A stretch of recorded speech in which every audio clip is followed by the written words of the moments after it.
नमस्कार दोस्तों। अब हमारी राष्ट्रपति द्रौपदी मुर्मू यह नहीं कहेंगी बस बहुत हो चुका, अब नहीं। वो नहीं कहेंगी कि मध्य प्रदेश में किस तरीके से लड़कियों के साथ गैंगरेप हुआ है, उत्तर प्रदेश में कैसे ये हो रहा है और हरियाणा में ये क्यों हो रहा है, ये गैंगरेप क्यों हो रहे हैं राजस्थान में, महाराष्ट्र में और उन्हीं राज्यों में जहां भारतीय जनता पार्टी सत्ता में। नहीं कहेंगी वो कि बस बहुत हो चुका। वो अब नहीं कहेंगी बस बहुत हो चुका कि लड़कियों को भी अब लीज पे दिया जाने लगा है। मां बाप इतने मजबूर हो गए हैं कि बेटियों को लीज पर दे रहे हैं। सोचिए किस स्थिति में देश को लाके खड़ा कर दिया है। उनके मुंह से कहीं नहीं निकलेगा कि आज देश की सीमाओं पर क्या हो रहा है और किस तरीके से आतंकी हमले हो रहे हैं देश में, किस तरह से पाकिस्तान लगातार हम पर हमले कर रहा है और हम कहते हैं बातचीत से हल निकलेगा। और हमारे विदेश मंत्री पहुंच जाते हैं झुनझुना बजाते हुए पाकिस्तान कि साहब हम आ गए। प्रधानमंत्री हमारे पहुंच जाते हैं ब्रिक्स सम्मेलन में और चाइना के राष्ट्रपति के सामने, जिनपिंग के सामने ऐसे लाल वो डाल करके बताते हैं कि साहब हम तो आपके हैं। उससे व्यापार भी बढ़ाएंगे, उससे व्यवसाय भी बढ़ाएंगे, उससे तमाम रिश्ते बनाएंगे और यह बात नहीं करेंगे कि हमारे देश के लोगों को क्यों मार रहे हो। अब नहीं बोलेंगी हमारी राष्ट्रपति बस बहुत हो चुका। डोंकी के रास्ते जिस तरीके से हमारे युवा बेरोजगारी का शिकार हैं, परेशानी झेल रहे हैं और मरते हुए अमेरिका पहुंच रहे हैं, उस पर हमारी राष्ट्रपति नहीं बोलेंगी कि बस बहुत हो चुका, अब यहां कुछ कीजिए। वो नहीं बोलेंगी कि बच्चों की शिक्षा बर्बाद हो रही है, सब बर्बाद हो रहा है, उस पर भी नहीं बोलेंगी। तो आज जब ये नफरत का माहौल हो तो सवाल आता है कि आखिर प्रधानमंत्री क्या कर रहे हैं। तो प्रधानमंत्री झूठ बोल रहे हैं, प्रधानमंत्री नफरत फैला रहे हैं और प्रधानमंत्री अपनी ब्रांडिंग करने में व्यस्त है, अपनी अय्यासियों में व्यस्त है। जी हां, सिर्फ यही कर रहे हैं और चुनाव जीतने के लिए हर साजिश रचते हैं। इसी साजिश से शुरू करता हूं कि हरियाणा का विधानसभा चुनाव था, उसके पहले 27 अगस्त को आपको याद होगा कि चरखी दादरी में किस तरीके से बिहार के कुछ प्रवासी मजदूर थे, उनमें एक युवक को इसलिए मार डाला गया और यह कथित गौरक्षक आरोप लगाते हैं कि वो तो गौमांस खा रहा था। पुलिस की लैब में उसका परीक्षण हुआ और आया कि वो तो गाय का मांस ही नहीं है। यानी आप किसी को भी ये बोलोगे और मार डालोगे। इसी तरह फरीदाबाद में हुआ था, याद करिए, वो पंडित जी के लड़के को कैसे गौ तस्कर बता के गोली मार दी गई थी। तो ये नफरत फैलाने के खेल हैं। उसमें हिंदू भी एक मरा था, मुस्लिम भी मरा था और मारने वाले यही नफरत से भरे भाजपाई थे, जो कभी गौरक्षक बन जाते हैं, कभी बजरंग दली बन जाते हैं, कभी विश्व हिंदू परिषद वाले बन जाते हैं, कभी कुछ बन जाते हैं और फिर भाजपा का झंडा उठा के घूमते हैं। भाजपा का झंडा उठा के घूमने वाले उत्तराखंड में किस तरीके से मस्जिद को तोड़ने के लिए आमादा हो जाते हैं, नफरती लोगों की भीड़ हमले कर देती है, यह स्थिति होती है और उसको बचाने के चक्कर में पुलिस के लोग बेचारे मारे जाते हैं, वो घायल होते हैं, मरणासन्न हो जाते हैं। यह दशा होती है। यह दशा सिर्फ उत्तराखंड में नहीं है, पूरे देश में इसी तरह की स्थिति है। हमने देखा बहराइच में किस तरीके से हमलावरों के साथ, दंगाइयों के साथ पुलिस के लोग साथ साथ चल रहे थे, यानी उन्हें गार्ड कर रहे थे कि हां ठीक है, चलो करो, दंगे करो, फसाद करो, सब कुछ करो, हम तुम्हारे साथ। इस पर राष्ट्रपति नहीं बोलेंगे। क्यों? क्योंकि उनके तो प्रधानमंत्री ये सब करा रहे हैं, उनके मुख्यमंत्री ये सब करा रहे हैं, यही तो उनका मॉडल है। तब फिर क्या होगा? राहुल गांधी दिल्ली में अपने सेब कराने एक मार्केट में गए, बिल्कुल सिंपल से उसके में गए और वहां जाकर के उसके साथ सेब कराई।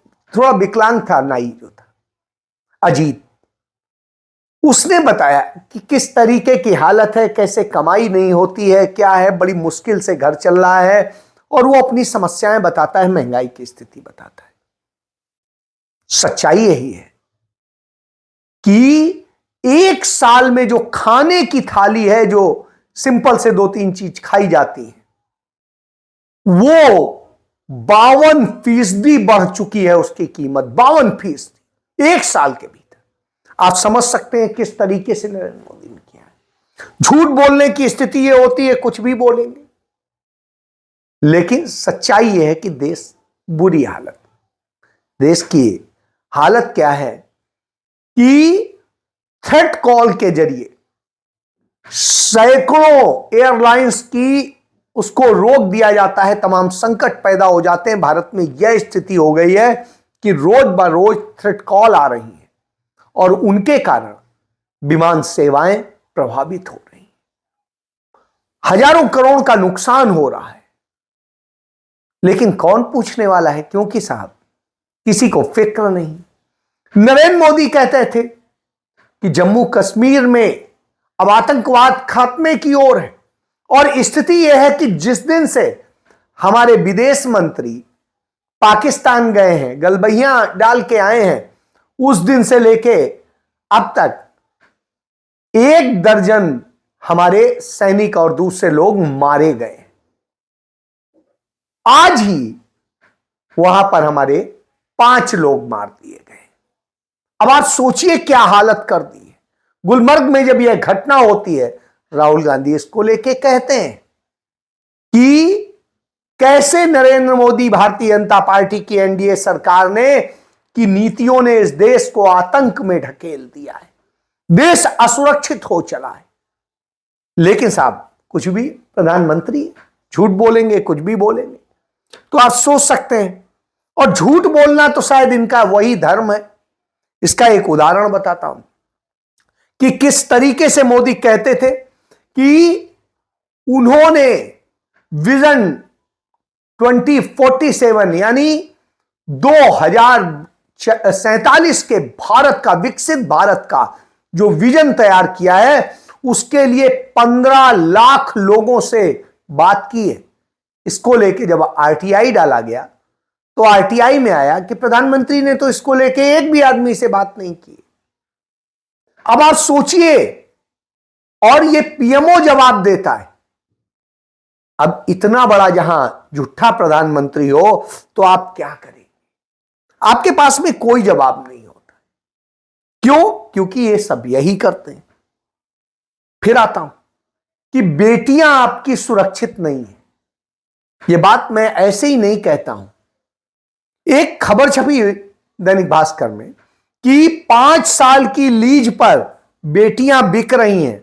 माता पिता अपने परिवार का कर्ज उतारने के लिए उन्हें यूपी, एमपी और दूसरी जगह बेच रहे हैं, भेज रहे हैं। यह स्थिति हो गई है आज इस देश की। किसने कर दी? भारतीय जनता पार्टी ने। क्यों? क्योंकि जिस्म फरोशी का धंधा चलाने वाले भाजपाई होते हैं और ड्रग्स का व्यापार करने वाले भाजपाई होते हैं, दंगे बलवे सब कुछ कराने वाले भाजपाई होते हैं, बलात्कार करने वाले भाजपाई होते हैं, आतंकियों के मददगार भाजपाई होते हैं, और हर काले कारोबार को करने वाले भाजपाई होते हैं। उदाहरण देखिए कि छत्तीसगढ़ में भाजपा के एक जिला अध्यक्ष ने एक लड़की के साथ में रेप किया और जिस तरीके से किया आपकी कल्पना नहीं कर सकती। जिला अध्यक्ष है भाजपा का। इसी तरीके से मध्य प्रदेश में, मेघालय में जिस्म फरोशी का धंधा चला रहे थे, उत्तराखंड में, वाराणसी में जिस्म फरोशी का धंधा चला रहे थे वो भाजपा ही थे।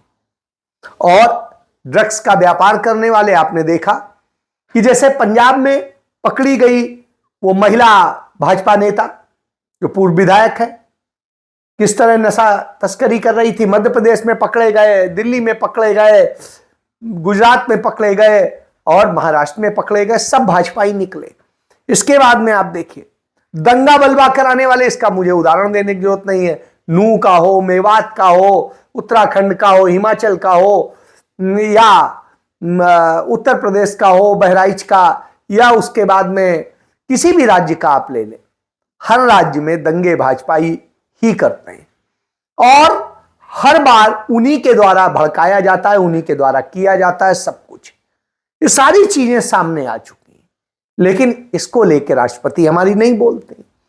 कहीं विधवा से रेप करेंगे, कहीं बच्ची से करेंगे, कहीं किसी से करेंगे। तो इस तरह के कर्म है और इस तरह के कर्म हो तो आप क्या कल्पना करेंगे कि नरेंद्र मोदी क्या करें। झूठ बोलने का ही नरेंद्र मोदी का मॉडल है, जो मैं बता चुका हूं कि डोंकी के रूट से जिस तरीके से राहुल गांधी ने मुद्दा उठाया था विधानसभा चुनाव के दौरान हरियाणा के, कि यहां युवाओं को रोजगार नहीं मिलता, इसलिए वो मजबूरी में उस गलत अवैध रास्ते से जाते हैं और अपनी जिंदगी फंसाते हैं। तो भारत सरकार का आंकड़ा आता है, आज टाइम्स ऑफ इंडिया की खबर है कि डोंकी के रूट से 90,415 युवा अमेरिका पहुंचे और जो ये लड़के गए ये पंजाब हरियाणा के ही नहीं थे, इनमें 50% से अधिक बच्चे तो गुजरात के हैं। यानी आप सोचिए, जिस गुजरात मॉडल के गुजरात को इतना बर्बाद किया है, और यह नरेंद्र मोदी का मॉडल है। और नरेंद्र मोदी 2012 में क्या कहते थे, हम सरकार में आए तो वह स्थिति करेंगे कि अमेरिका के यूथ भारत आए, यहां वो रोजगार के लिए आए। हालत यह है यहां तो मिल नहीं रहा है, वहीं जाएं और बेरोजगारी हमारे यहां किस हालत में है ये किसी से छिपा नहीं। तो झूठ बोलने, नफरत फैलाने का यह खेल होता है।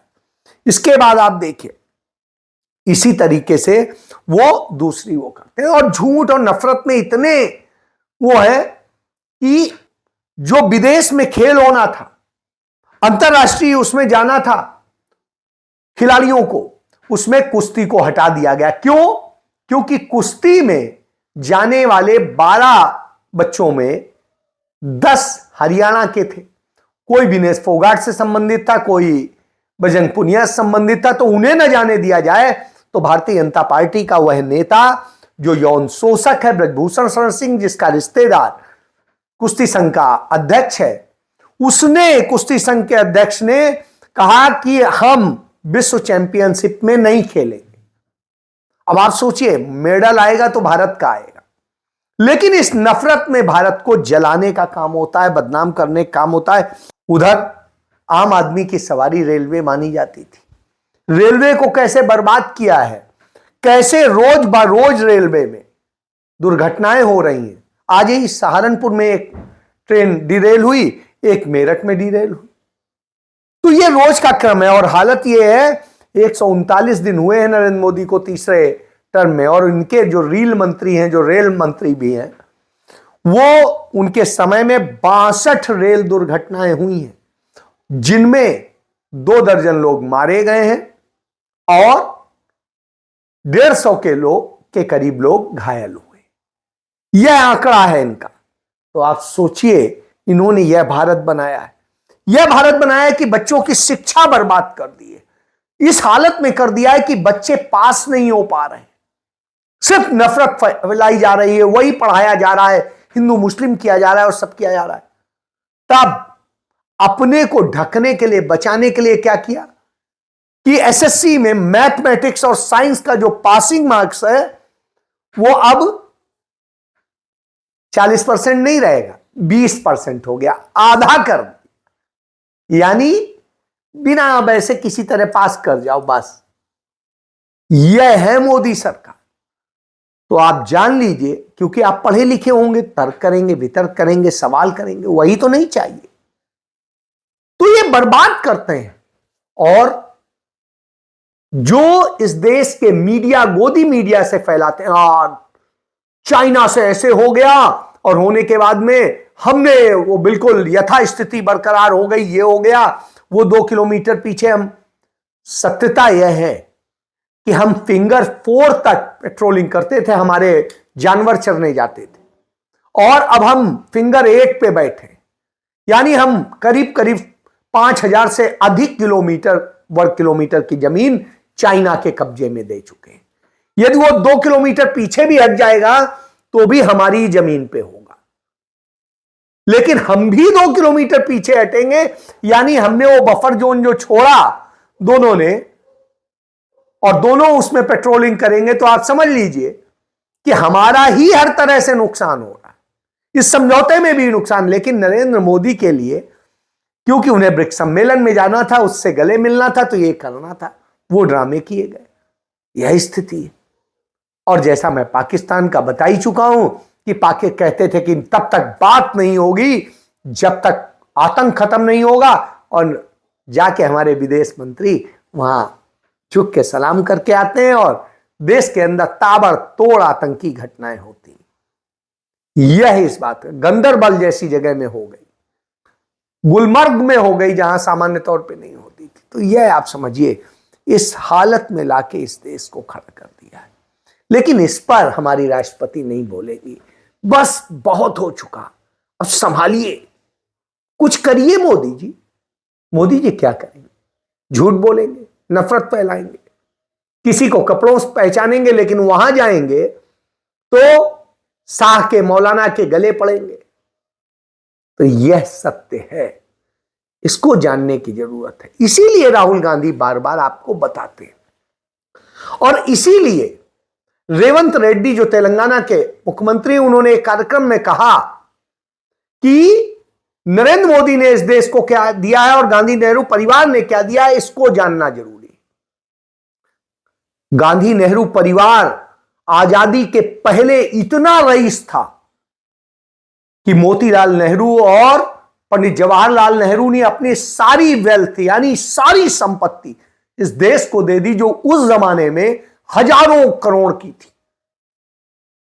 और उसके बाद में जब देश आजाद हुआ, तो देश की एकता अखंडता के लिए श्रीमती इंदिरा गांधी जो प्रधानमंत्री थी, वो शहीद हो गई, और उनके बेटे राजीव गांधी इस देश के लिए शहीद हो गए। राहुल जी तो वही काम कर रहा है, 24/7 पॉलिटिक्स कर रहा है, हर दिन क्षेत्र में जा रहा है। सो जरूर वो देश की प्रधानमंत्री बनने वाले हैं। क्योंकि मैं एक बात साफ कहना चाहता हूं, नरेंद्र मोदी जी गरीबी से आए, गरीबी दिखा के प्रधानमंत्री बने। मगर Rahul ji, Motilal Nehru ji, Jawaharlal Nehru ji, they have sacrificed thousands of crores. They have come from very rich family. And Indira ji, Rajiv ji, they have sacrificed their lives for the country. शहीद हुए इस देश के लिए। सोनिया जी, राहुल गांधी जी प्रधानमंत्री और राष्ट्रपति पदवी त्याग किए। तो 6 generation they have sacrificed their money, their lifes, their positions. Now जब राहुल जी डिस्क्वालीफाई हुआ था MP, after 75 years, great grandfather, grandmother, father, everyone was represented as a Prime Minister of India, but he doesn't have any house to stay. सरकार ने बंगला खाली करवाया, तो राहुल जी को जाने के लिए घर नहीं था। अमीर से लेकर गरीब बन गए। मोदी जी गरीब में था, गरीब से प्रधानमंत्री बने। मगर you compare with Narendra Modi ji and Rahul Gandhi ji, जो सैक्रिफाइस किया था, दो रिचेस्ट फैमिली से लेकर पूरे स्टफ द पोर को भी आजकल हम तो इंदिरम्मा हाउस दे रहा है। राहुल गांधी जी को हाउस भी नहीं है। तो ऐसा नेता इस देश का प्रधानमंत्री बनने का बहुत जरूरत है। यानी जान भी दी, संपत्ति भी दी, और फिर पद भी दिया। श्रीमती सोनिया गांधी ने प्रधानमंत्री का पद दे दिया, और राहुल गांधी ने प्रधानमंत्री का पद दे दिया। कहा देश बनाना जरूरी। तो वह परिवार है। नरेंद्र मोदी क्या है, खुद ही कहते हैं कि हम कितने गरीब घर से थे, लेकिन जीते अय्यासी की जिंदगी। आज सब कुछ उनके पास, हर अय्यासी, हर मौज मस्ती, हर काम, और उसके बाद कहते हैं हम गरीब। तो आप सोचिए, कुर्सी से चिपके रहने के लिए हर साजिश रचते हैं।